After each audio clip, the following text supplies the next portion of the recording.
18 pessoas são presas em operação contra a adulteração de combustível no estado. Quadrilha faturava 4 milhões de reais por mês. Mulher é morta com um tiro na cabeça quando chegava ao trabalho em Volta Redonda. Chuvas provocam estragos em várias cidades do interior fluminense. Em Cambuci, ruas ficaram alagadas e parte de uma ponte foi levada pela enxurrada. Em Campos Goitacazes, parte do teto de um hospital desabou e pacientes tiveram que ser transferidos. E a falta de ar-condicionado nos coletivos de Macaé. Quinta-feira, 21 de novembro, começa agora o seu SBT Cidade.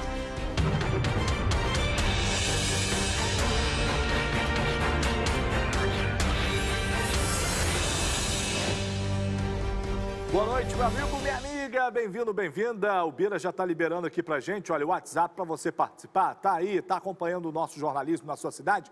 Tem problema? Grava, manda pra gente, vamos exibir aqui no ar, cobrar uma solução das autoridades. Pode ser buraco na rua, falta de médico aí no posto de saúde, no seu hospital, falta de vaga, situação precária de escolas, transporte público, qualquer coisa. Manda pra gente que a gente é a sua voz, tá certo?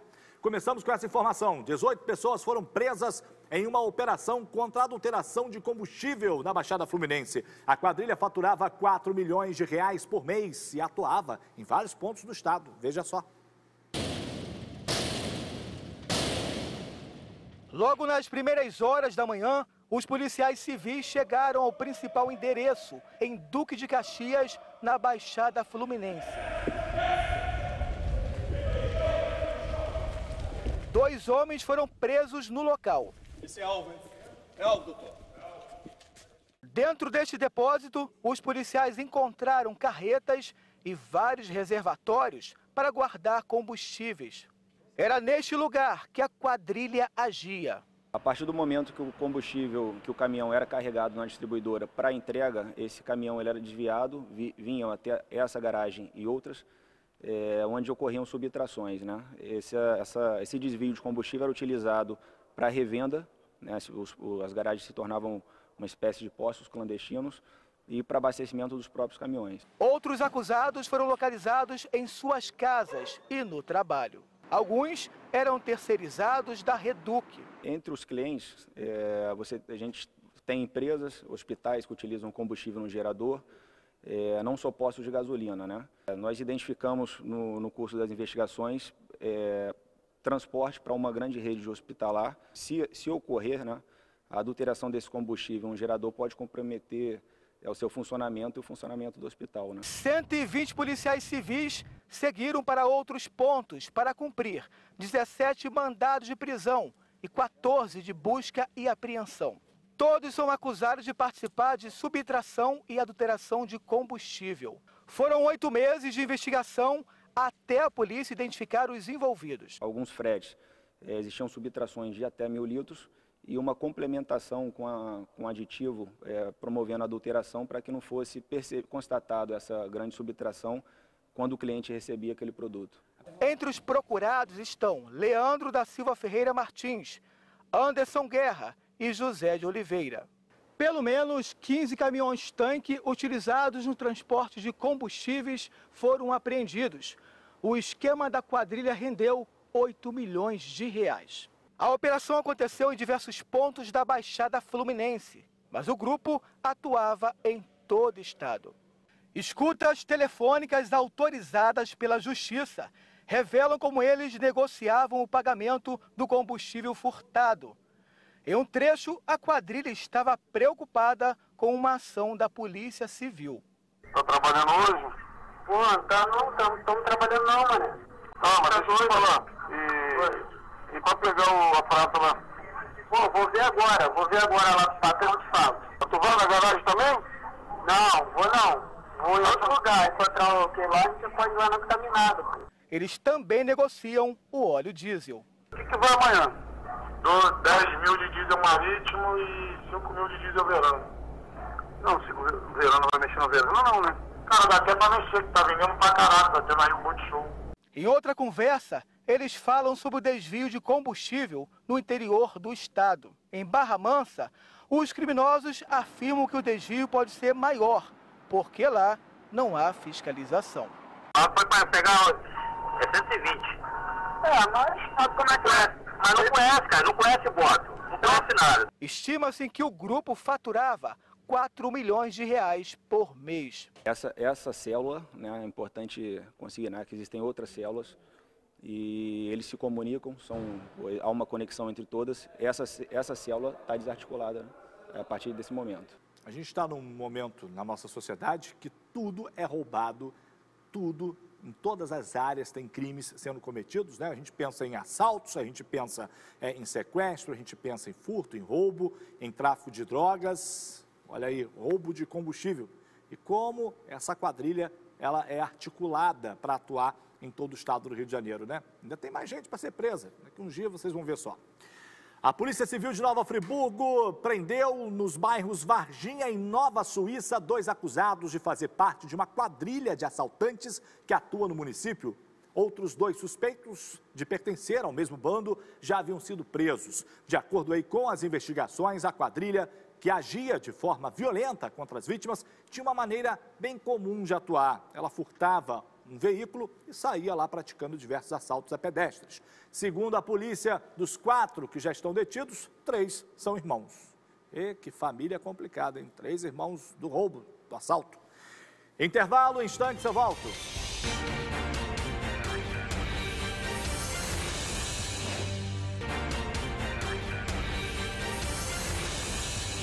Vamos em frente para todo o estado e olha essa informação, o cabo da Marinha morreu após ser atingido por uma bala perdida durante um confronto entre PMs e bandidos. Isso aconteceu em Niterói. O jovem, gente, ele era estudante de segurança pública da Universidade Federal Fluminense. A reportagem é do Fábio Barreto. Os vídeos mostram o momento em que viaturas da Polícia Militar chegam no local do tiroteio. Olha como é que tá a Engenhoca, galera. Nessa outra imagem, os agentes do programa Niterói Presente avaliam as consequências do que aconteceu diante de uma vítima de bala perdida.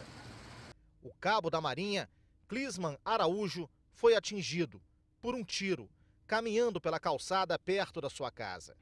Esse disparo aconteceu durante esse confronto entre policiais militares do Niterói Presente e assaltantes. A polícia disse que o confronto começou quando os agentes perseguiam 4 homens armados em 2 motos.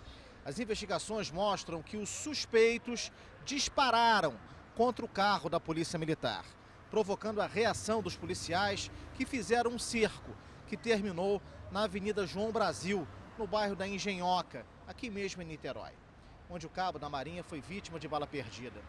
Ele foi trazido aqui para o Hospital Azevedo Lima, passou por uma cirurgia, mas não resistiu.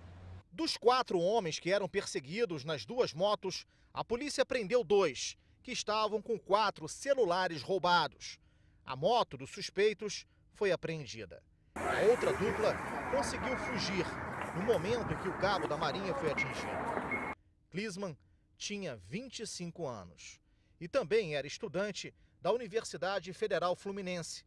Numa publicação nas redes sociais, o Instituto de Estudos Comparados em Administração de Conflitos da própria universidade divulgou nota, dizendo que Clisman era um estudante responsável e dedicado, deixando todos saudosos e perplexos pelo que ainda está por vir.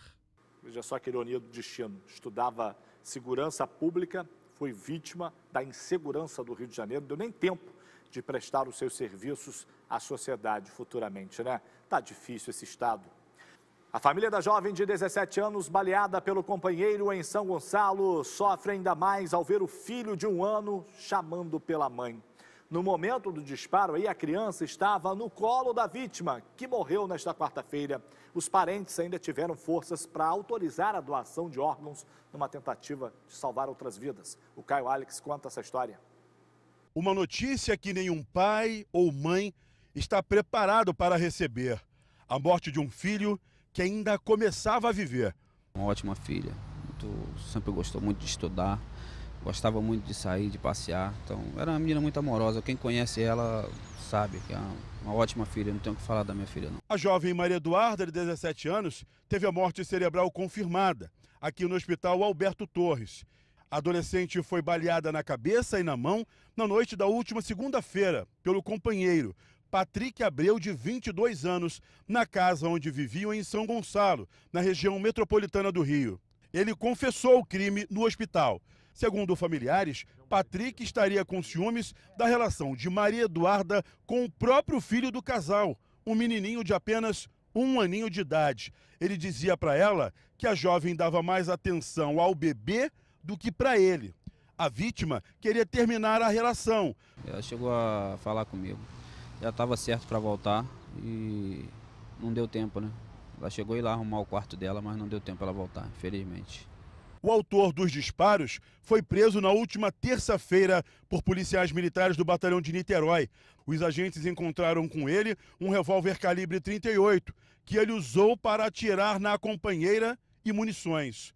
Descontrolado, Patrick quebrou objetos dentro da 79DP de Jurujuba, para onde foi levado em primeiro momento, e chegou a quebrar a mão de um PM que estava na ocorrência. O senhor tinha ideia de que ele era esse homem violento?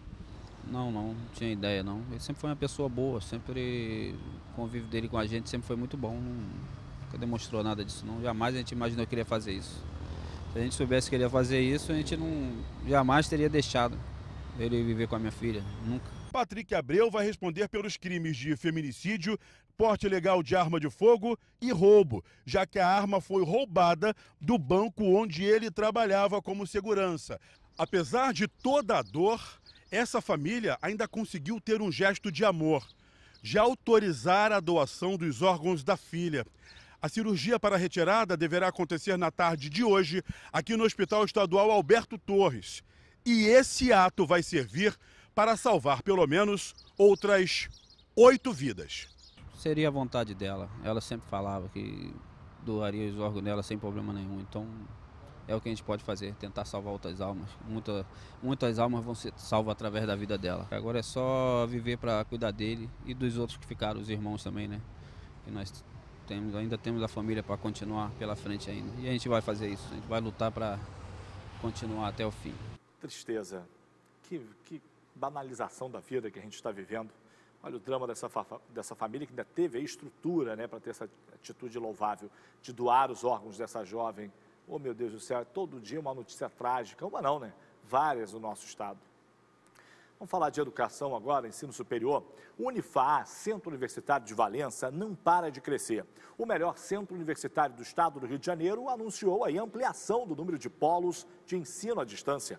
Agora, gente, o Unifaa está presente nas cidades de Barra do Piraí, Barra Mansa, Pati do Alferes, Petrópolis, Resende, Três Rios, Valença e Volta Redonda. Além disso, o Centro Universitário de Valença aumentou o número de cursos oferecidos na graduação à distância. São mais de 20 cursos disponíveis no vestibular para início no ano que vem, 2020, que está aí com as inscrições abertas já.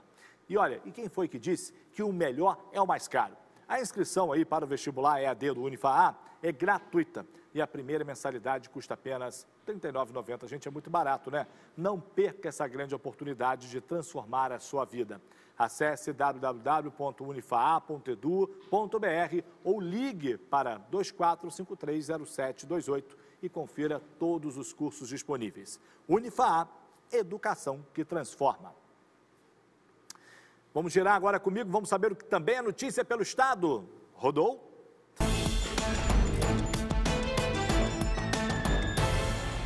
O forte temporal que atingiu as regiões norte e noroeste do estado provocou transtornos em vários municípios.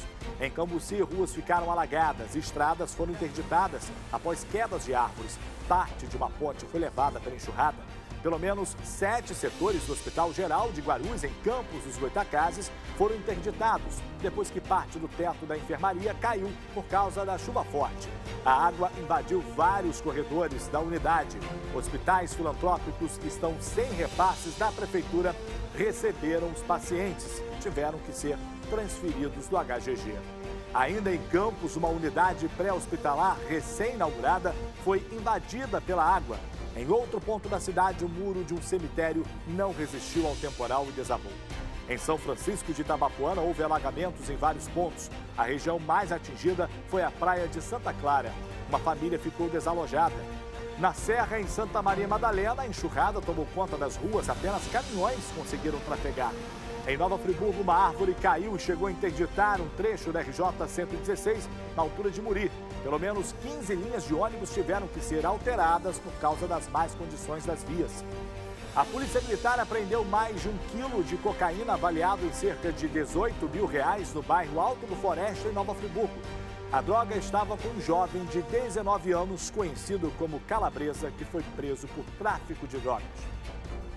Também na Serra, em Petrópolis, 7.200 quilos de cocaína foram apreendidos por policiais militares no bairro Vale do Carangola. A droga estava escondida em um buraco na mata. Ninguém foi preso. O corpo de um homem foi encontrado na manhã de hoje em Campos Goitacazes, no canal do centro da cidade. Até o início dessa tarde, a vítima ainda não havia sido identificada e as causas da morte estão sendo investigadas. Em operação de combate ao tráfico de drogas, a polícia prendeu 5 suspeitos em Cabo Frio na manhã de hoje. Outros 12 alvos já estavam presos. De acordo com as investigações, os acusados atuavam na praia do Siqueira e no condomínio Minha Casa Minha Vida, do Jardim Esperança. Um revólver, munições e drogas foram apreendidos. Em Volta Redonda, no sul do estado, uma mulher foi assassinada quando chegava no trabalho na manhã de hoje. Sirlene Ferreira de Lacerda, de 38 anos, estava de carro quando foi atingida por um tiro na cabeça. A polícia investiga esse crime. E é com esse giro de notícias que a gente vai para o intervalo. Mas volta já, continue aí.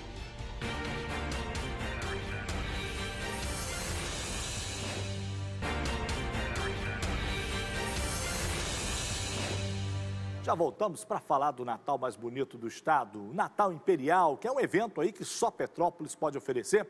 Olha, uma temporada especial com cultura, história, entretenimento, gastronomia, atividades infantis, shows, corais, teatro e autos de Natal. Gente, são 60 dias de festa, com entrada gratuita, tá? E este ano, para encantar as crianças, a Casa do Papai Noel, ela vai estar no Palácio de Cristal. Já a árvore de Natal com 30 metros de altura na Praça da Liberdade e as paradas iluminadas na Rua do Imperador, no Centro Histórico. Confira a programação completa, gente, nas redes sociais do evento. Só procurar Natal Imperial e curta a magia e o sonho de um Natal que você jamais viu.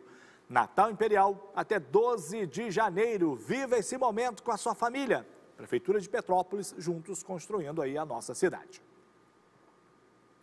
Olha, aqui em Macaé faz muito calor, faz um calor danado, todo mundo sabe. Agora, o que os moradores conhecem muito bem também é a dificuldade para poder andar de ônibus nos dias mais quentes. Isso porque falta ar-condicionado na frota. A Câmara de Vereadores da cidade aprovou agora um projeto que deve amenizar essa situação. Veja só. Andar de ônibus em Macaé é um desafio diário para Laura, que é mãe da Helena, de 2 anos. E quando tá calor, então... Horrível, insuportável. E eu que tenho pressão baixa, fico horrível. E com ela, então, ela fica, mãe, que calor. Essa é a realidade de todo mundo que depende do transporte público em Macaé. A gente se sente uma lata de sardinha, né? É muito quente, desconfortável. Mas é a única opção. De par ar-condicionado, quando a passagem era 1,30, parece... Aumentou para esses 10 centavos, que era a parte do ar-condicionado. Mas esses dias literalmente suados dentro dos ônibus estão prestes a acabar. A Câmara de Vereadores de Macaé aprovou uma lei que obriga a empresa a instalar aparelhos de ar-condicionado dentro dos coletivos. Ai, sério? Melhora. Melhora. Macaé é muito quente. As empresas têm 180 dias a partir da publicação da lei para cumprir as exigências. Aí vai melhorar, aí a gente vai andar bem, né? A gente espera que realmente o legislativo, os políticos da cidade deem jeito nessa situação, porque o cidadão paga, né? Ele paga e merece um transporte digno. Então, para começar a valer esse projeto que você viu ali, ele precisa ainda da sanção do prefeito. E a gente procurou a CIT, que é o Sistema Integrado de Transporte, mas não teve resposta. A nossa equipe ficou lá, né? Tentando, ligando, a Sabrina Borsato ligou e a CIT simplesmente, que se dane, né? Que o povo sinta calor, a gente não tem nada a dizer. Foi isso que passaram para a gente, né? Nessa não atendimento, não resposta. E a Estação Livre de Nova Friburgo, falar em transporte, foi alvo de vandalismo. Fotos tiradas por representantes da concessionária de ônibus da cidade mostram os bancos de madeira que ficam no interior do terminal quebrados. Os banheiros aí, vasos sanitários foram arrancados. Segundo a empresa, sobra aí para a população arcar com esses custos das reformas que são repassados para as tarifas de ônibus, né?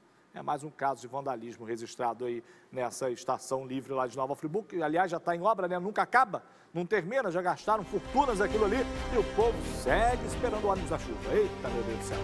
Agora eu vou embora porque vem aí o SBT Brasil. Fiquem com Deus. Até amanhã.